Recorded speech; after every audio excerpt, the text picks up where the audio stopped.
When I ask you the question, is it wise to smash a shapeshifter? What's the first thing you think about, viewer? It's a sarcastic question because we already know what you think about one of them. Anybody who reads comics, and many who don't read comics, knows without a shadow of a doubt that Mystique is bad. Plus, she can turn to any waifu you want. So you're thinking right now that I'm stupid for asking the question. But am I really stupid for asking the question, viewer? Or are you just too gooned out of your mind to understand the consequences? Two things can be true at once, Night. Silence, fool! Because I'm about to explain to all of you why shapeshifters are But first, I feel like I must explain to some of you that this video that is about fictional shapeshifters is not about trans people. This is not a political channel, and I'm not an ally. I am an introvert, which means I'm tired and I hate everyone equally. So if you get quote-unquote triggered by listening to me explain the cons of shapeshifters, just know, and listen to this part well, just know, I don't give a fuck. I hate politics, and everything is not about politics. There is no left or right here. Oh no. There's a side that loves to tickle biggies, and the side that worships the gods. This channel is for the men of culture, and the ladies, of course, to come together as one to judge the pros and the cons of their favorite waifus. Now, let's begin. Alright, picture this. You, the average man, met Storm one day and she decided to let you hit. Good for you, right? Yeah. So she pulls you into her place and you start giving her the meanest caveman back shots you can muster. Oh yeah, you're in there. But wait! All of a sudden, Storm whispers into your ear and says, I got a surprise for you, baby. And then all of a sudden, in the midst of the back shots, she turns into Mystique. Wow! And then you're like, oh yeah, I think I want to have sexual relations. You about to go crazy. 2 for the price of 1. You get the chocolate and the blueberry. It's too good to be true. But before you can continue, she starts laughing at you. And you're like, what's so funny? And she's like, this wasn't a surprise. I just want to make sure you were in the shapeshifters. And you think about it and you're like, yeah. And she's like, good. And then all of a sudden, she transforms and turns into Oolong. No! No! God, please, no! No! No! No! Oh yeah, keep that same energy. Don't switch up now. Oolong from Dragon Ball can do the same thing Mystique can do. Now, not exactly in the same way, but he can do it. And by going to brain logic, if you would smash a shapeshifter simply for the fact that they can transform into any waifu that you can imagine, then you should be okay with this. But if you're not okay with this, then you're probably seeing my point right about now. As the average man, you don't know what you just hit. Did you really just smash a pig? Or was it really Mystique? The fact of the matter is, since you're the average man, you have no way of knowing. You either just had the best night of your life, or you've been catfished. This is what just happened. Which brings up my biggest con for this type of waifu. Trust. The majority of people and creatures who have this power in fiction and folklore cannot be trusted. And in folklore, these types of creatures are usually seen as evil, somewhat evil, maybe sometimes good, or simply just tricksters. An example of this in folklore would be a skinwalker, which is a malevolent witch, capable of transforming into, possessing, or disguising themselves as an animal, which doesn't really sound scary until you see an example of it. My main point is, though, is that most characters in fiction that have this ability either couldn't be trusted at one point, or can't be trusted at all. And you gotta think past the looks for a second, and look at the bigger picture. She may be able to turn to 8 billion women, and maybe she's giving it up to you every night. But you have to really think for a second, what else is she really doing with those powers? Because if she can be anyone, why would she only stick with one person?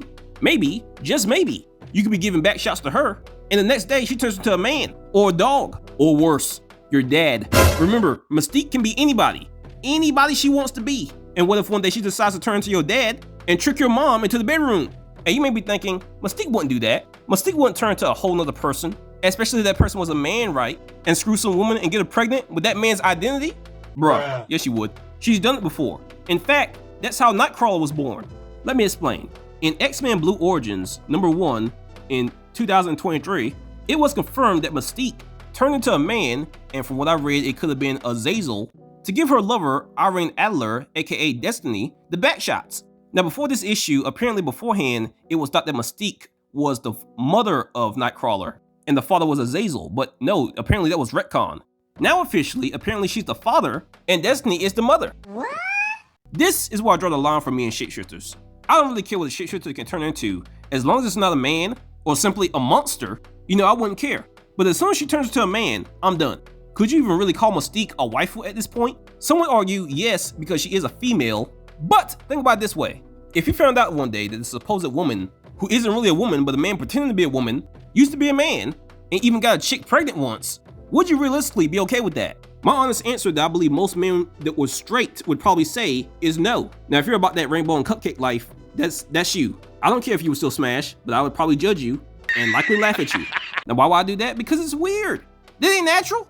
She had a whole woman pregnant and has been pregnant herself. No wonder Mystique used to suffer from schizophrenia at one point. Her mind can't possibly go through that many different identities and still be sane. Sooner or later, she's going to develop an identity crisis.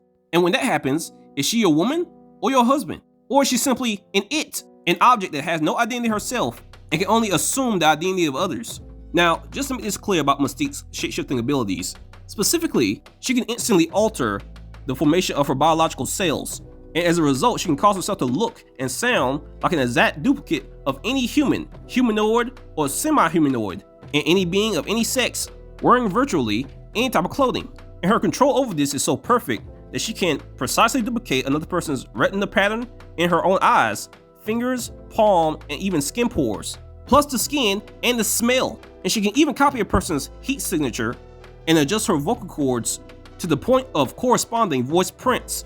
And she has total control over every aspect of her physiology, and her abilities go far beyond mimicry. She can adapt to almost any situation. She can turn to animals like Beast Boy, except they're not green. She can grow wings, and she can even flatten her body like Plastic Man. And she surprisingly has a lot of other abilities and powers too, but I wanted to focus on the shapeshifting ones. Now, other than her powers, her personality is, well, almost every bad thing you think she would do with her powers, she's done. And that includes taking over the identity of someone who is either out of the picture or dead, and basically taking over their life completely. Now, I can go all day about all the bad things Mystique has done, but the only thing you really need to know is that she will screw you physically, financially, and unlawfully. And most male children that she had, whether it was the main continuity Mystique or an alternate one, she abandoned them. So she's an awful mother. That doesn't stop her from trying to get in relationships though. Oh no. From what I counted, she's been married at least 3 times, and all in all had 11 romantic relationships. And every relationship that she had with a human seemed to be her under disguise as someone else. So it wasn't genuine interest. She was just with that person to further her own goals and status, basically being a gold digger. And let me remind you of one big thing. Mystique is a mutant terrorist, so she doesn't generally like or trust humans at all. Long story short, she's a bad person. Even if she were to let you hit, she won't be letting you hit for free. Oh no. Most characters that have dealt with Mystique have suffered in one way or another, Wolverine included, so more or less, you would just be the next guy she manipulates. Moving on, next one up, Envy, from the anime Fullmetal Alchemist Brotherhood. Now, Envy is not a waifu. The best way to describe Envy is a monster, but officially, he's a homunculus. And a homunculus in this series refers to a medieval legendary concept of an artificially created human, presumably brought into existence by certain means of alchemy. So more or less, he was created by someone, and that someone is called Father. And Envy specifically is the embodiment of some of Father's envy. Envy is also 200 years old and has abilities like immortality, regeneration, enhanced physical capabilities, shapeshifting, obviously. And besides shapeshifting, the last 2 are the biggest cons: his giant monstrous form and body puppetry. Now, if you've never seen Fullmetal Alchemist, you don't know what those last 2 things really look like, so let me show you.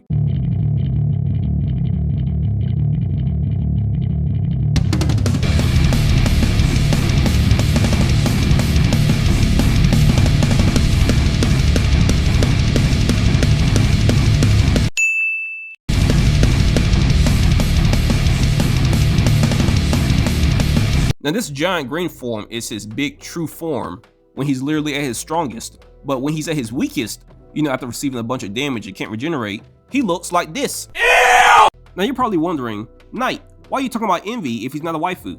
Well, he can turn into a waifu, that's for sure, but mostly he refers to and mostly takes a male form, and it's usually this weird looking form you see here.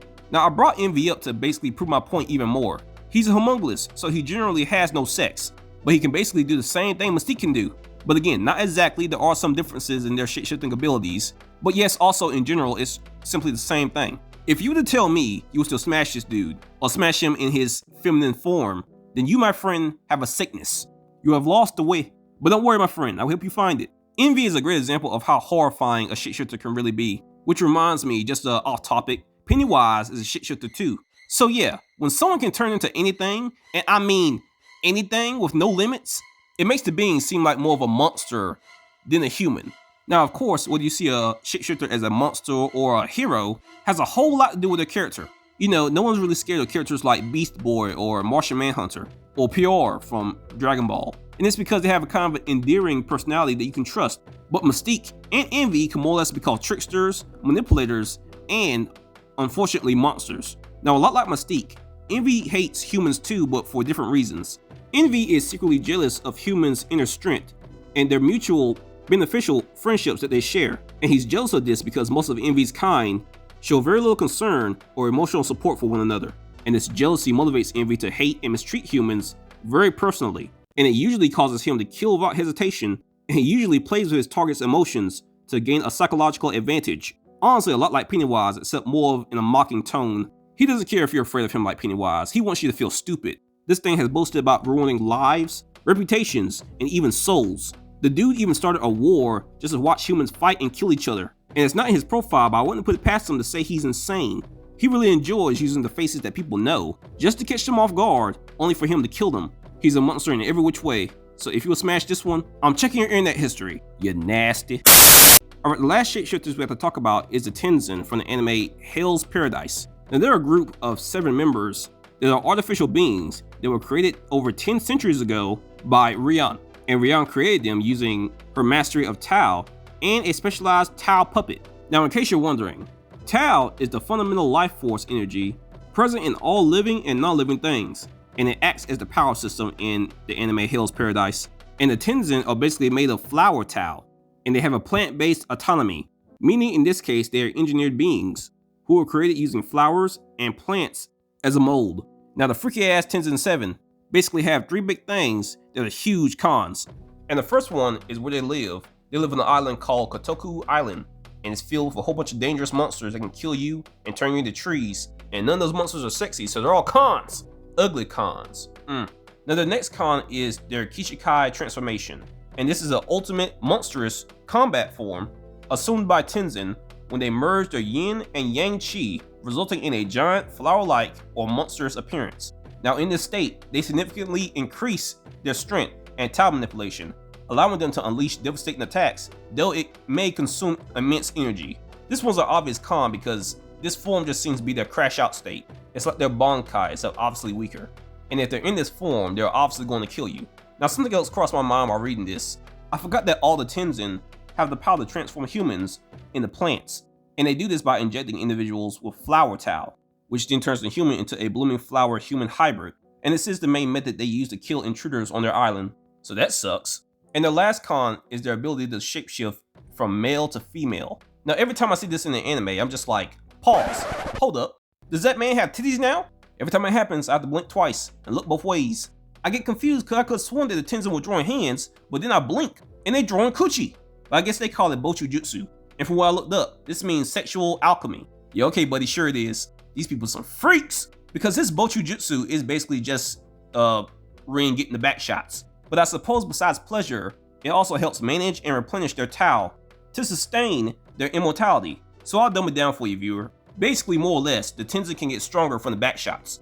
And I'm not kidding in the slightest. I looked up what Bochu Jutsu means specifically, and besides managing and replenishing their Tao, it also should manipulate their energy by absorbing life force through sexual intimacy. This involves blending the yin and yang chi to recover lost energy and augment their overall Tao power. Augment means to increase or enlarge or to improve. They get stronger off the back shots. Now, my point is, the only reason I see this as a con is this isn't normal. It's more like a sci-fi type situation. To be able to change your sex randomly and to be able to get stronger just off of intimacy by itself just seems outlandishly crazy, and honestly, it just makes them seem more like monsters than actual people. Now, could they be intimate with humans? Yes, likely, but will they? No. And this is because most of the Tensen have a superiority complex, except for Mei. Mei's cool. Everybody else though is like, F them humans. And if they see a human, they're very likely to kill them, unless you have a good amount of strength like Chobe. Then they might try to make you a warrior. But nah, in all seriousness, the only reason Rian did Bochu Jutsu with Chobe was to study his Tao, or more specifically, to study his unique and rapid adaptation, and his overall strength. Plus, it makes this creature stronger, so why not? Now, tell me in the comments what you think about each of these different shapeshifters, and which ones would you consider a good and legitimate waifu? Oh, and I forgot to mention, Mei from Hell's Paradise is the best choice on this list, since she is a Tensen and good, but she does look young at first, and this is surprisingly because of Rian. More or less, her young appearance is a punishment for rebelling against Rion. But from what I looked up, in her past, she was an adult, or at least she looked like an adult, and she's like 1,000+ years old. Still, her child form bothers me, so she's gonna have to get the other form back because I can't work with this. Anyways, tell me what you think in the comments, and tell me, would you take a chance to smash a Shapeshifter, even if they were evil, or not? Tell me in the comments, and you guys have a great day. Bye! Why did you want it?